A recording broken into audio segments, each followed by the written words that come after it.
These decadent chocolate brownies is a dream come true and super easy too.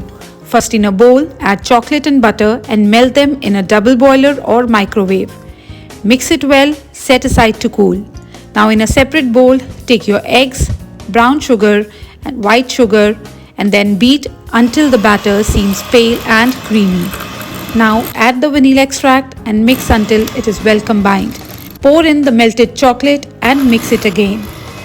Now is the time to sift our dry ingredients directly into the wet ingredients, all-purpose flour and cocoa powder. Now fold gently until all the flour disappears. Do not overmix.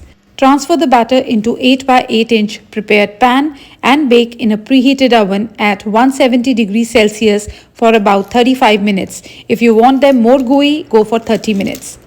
Once baked, let it cool completely, and once cool, take it out of the pan, cut into desired size squares and eat as it is or warm with a scoop of vanilla ice cream. Happy baking!